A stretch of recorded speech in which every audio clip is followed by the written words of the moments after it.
How do you get on with the other members? Because you necessarily spend a lot of time with individuals. Well, we get on very well.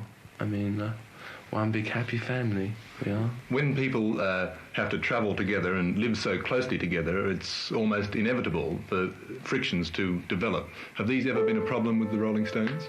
No, never had any frictions. Of course we do, I mean, you know, like everybody else, but we don't have very bad ones. I mean, we never have any physical fights. Now, have they ever been a worry to you that No, might give cause really. for the... No, they've never given me any worries at all. I mean, we haven't had hardly any frictions, really. That's really been a very nice scene. What are the rest of the members of the group doing whilst you're here in Australia? Getting very bored, I think, because it's about time I went back and stopped all this playing around with charades and got back to playing rock and roll. I think. You have a concert tour coming up in America? Yeah, about 10 cities, and then to Japan, I think.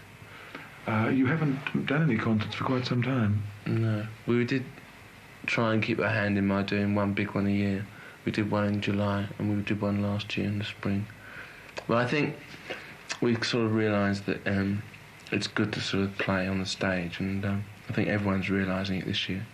Bob Dylan's sort of done some concerts, and we've done concerts, and more or less everyone's doing them again.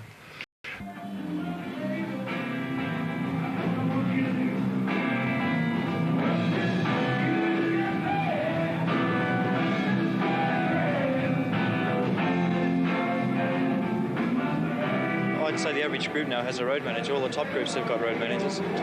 Most of the small groups have friends that help them out, which I don't know if you could class them as road managers or not. What does the road manager actually do, Joe? Well, his job's varied. It's not only in a matter of carrying gears, it's being able to set it up, be able to repair leads, change strings on guitars, all those sort of things. It depends on the group that you work for and how involved you are yourself in it, I think. Are many roadies, have they got many skills, like electrical skills or anything like that? Not so much in this country, no. I can fix like leads and a few minor things that happen to the amps, but as far as being qualified electricians, there's none on the scene that I know of. With your band, Max Merritt and the Meteors, how many pieces of equipment do you carry in? Well, we've got about 30 separate pieces, and it weighs a total of 1,500 pounds. How long does it take you to carry it in and set it up? Between 10 and 15 minutes. What do you think is the role of the road manager in the group? Do you think he's actually another member, or...? Well, I think this is this again deals with a group that's in question. Well, the guys that I work for, we all have a great deal of respect for each other, and we all get on. They treat me as a fifth member, which is a really good feeling. About the other groups, well, then again, I don't know because I can only speak from my experience.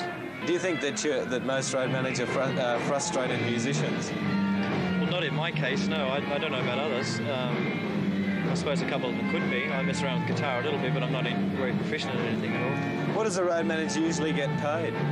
Well, I think the average is about $40 a week, and they usually have to supply their own vans. But when I first started with Max, they never had a van, and we bought one, and then they, as far as I know, I think I'm about the highest paid road manager in the country, which is pretty good. If the band goes overseas, would you go with them, or...? Yes, they're definitely taking me with them when we go, which is probably sometime after Christmas.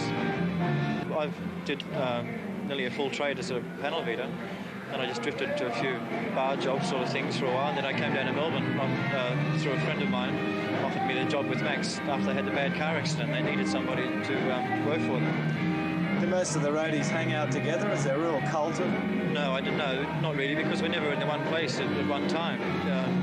For instance, my best friend is in Surface, and I'm down here, and so forth and so on, you know, and it goes on and on. We could be in Adelaide one week, Sydney the next. We never know from one week to another.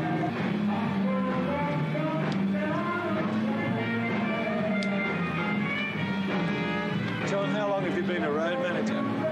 For nearly 2 years now. I started in November 1967.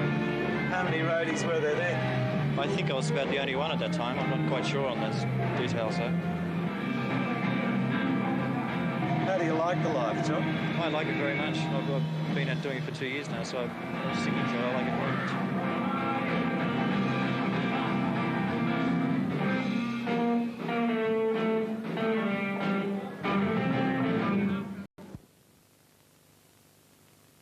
Well, I mean, I'm interested in religion. I mean, I think most people are interested in religion who think Did you in fact go to India at all? No, I've never been to India. My brother's been there for years. I'm going to see him in a little while. What does your brother do? He sits on top of a mountain, as far as I can make out, and reads an awful lot of nice books, and doesn't spend any money, and does very little what you call work. I suppose he's what you call a hippie, but he's very nice. He's also very clever. Would you like to do that sometime? Yes, but I'm very interested in creating things as well, as much as I can. So I think, in the end, if you feel that that's what you've got to sort of make that effort to get your spirit into a certain state, so that you can, before you can continue to anything else. I think some people feel they've got to do that, and that's why they go to India and such.